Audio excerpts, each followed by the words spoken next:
Well, welcome back to Cityline. With me, I have an organization that is near and dear to my heart.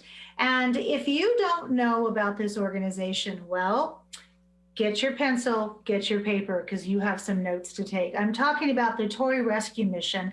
Please join me in welcoming Martha Davis, Executive Director of the Toy Rescue Mission. Hello, Martha, and welcome back to Cityline.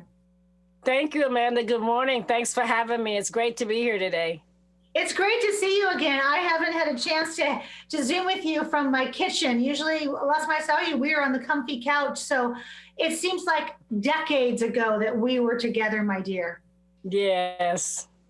So for people who, as I often say, have just moved to our wonderful city, or for people who perhaps have not needed the Toy Rescue Mission services, can you give us a history of how the Toy Rescue Mission came to be? Well, the history would probably take about an hour, so we don't want to do that today, but I can just give you a brief synopsis of the founder, who is a very dear friend of mine. Had been an orphan, and she knew the value of a child having a special toy. So fast forward to her adult life, and she decided that she was going to take some used toys and clean them up for a friend. And the idea was born, the Toy Rescue Mission. And since that time, we are now 25 years old. We're serving about 12,000 low-income kids a year for free. And we operate year-round. We do birthdays, Easter baskets, school supplies, Halloween, and our big one is Christmas. I love that. So let's talk about Christmas.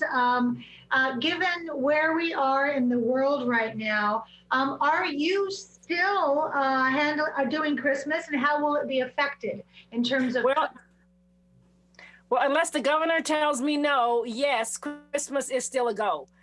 It's going to be a lot different than it has been in years past. You know, Amanda, years past, people could just walk in, take a number, sit down and be served. But because of social distancing and the size of my building and for the protection of the staff, everything is going to be by appointment only. There's going to be a maximum of 4 clients at a time allowed in the building. They will have to be masked up, sanitized, sign our contact log, and, shop timely, because I have over 1,200 families that are requesting help this year.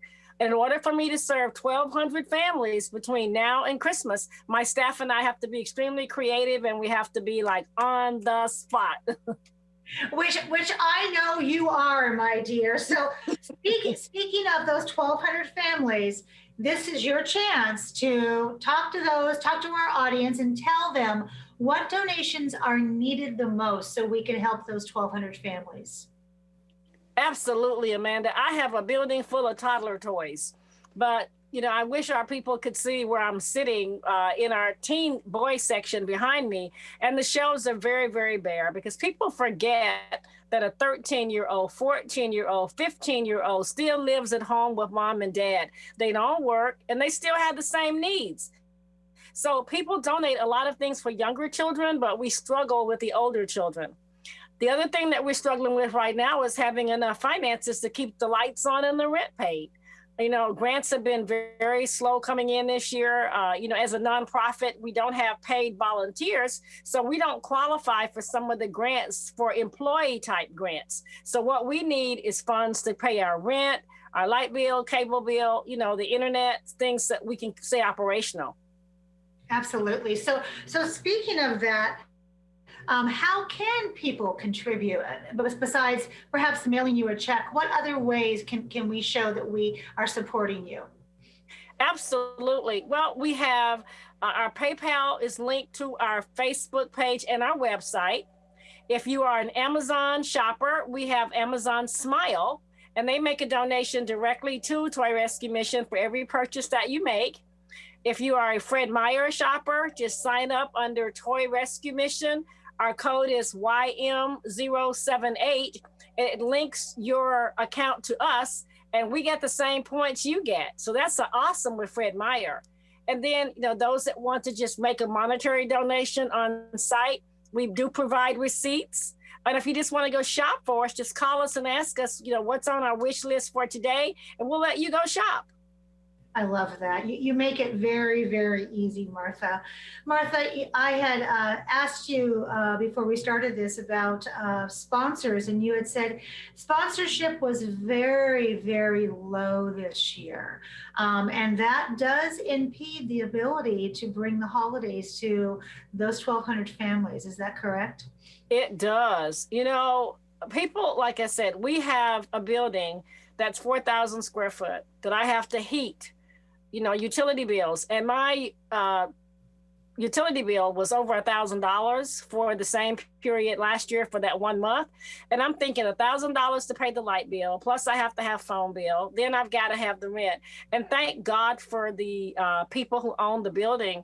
He has been very kind. If I'm a little late getting the rent paid, he doesn't hassle me. He knows it's coming. He just says, keep up the good job and keep trying.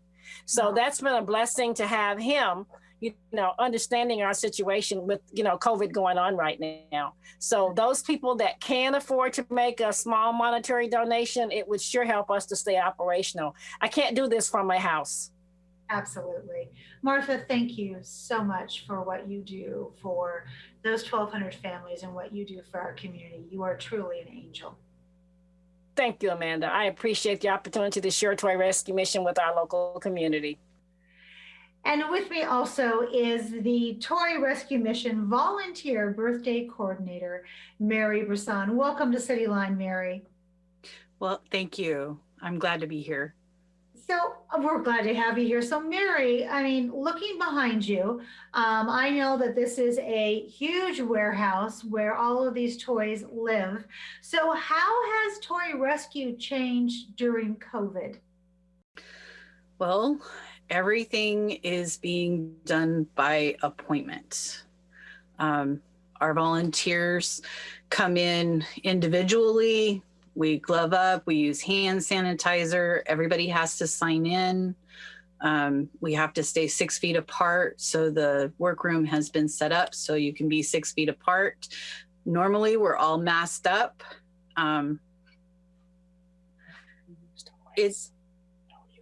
We've had to stop taking used toys earlier this year because we have to set them. They have to sit for 3 to 5 days before we can even process them.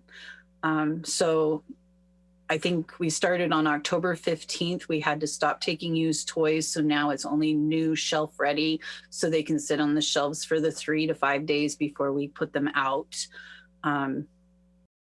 There's been a lot of changes. Easter was interesting.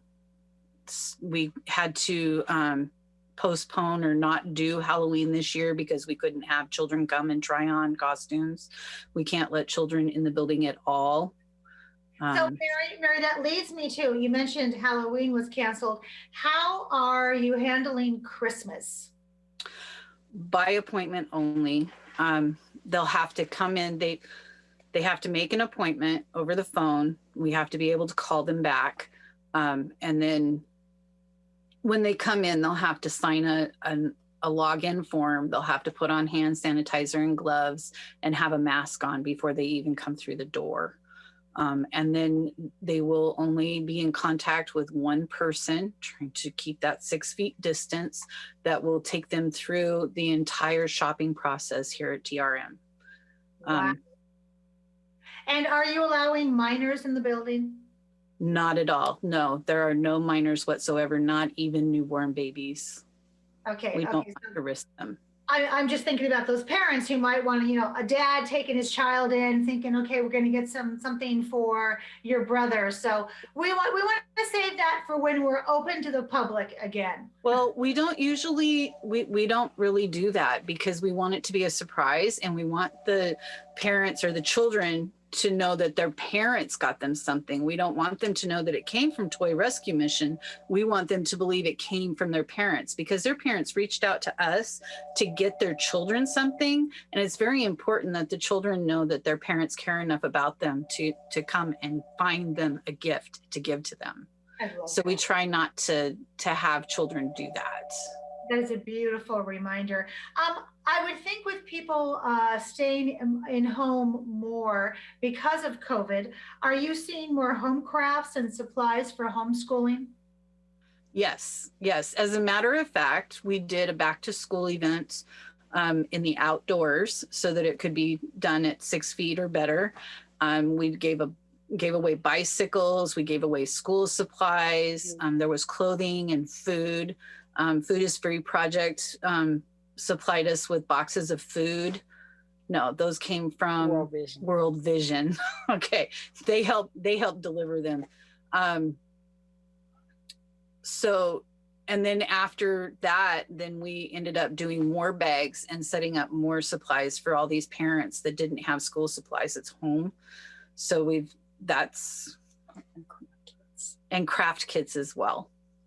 Thank you so much, Mary and Martha, for all that you do for our community. You make the holidays so much better for people and those who are in need of the services of Tacoma Toy Rescue Mission.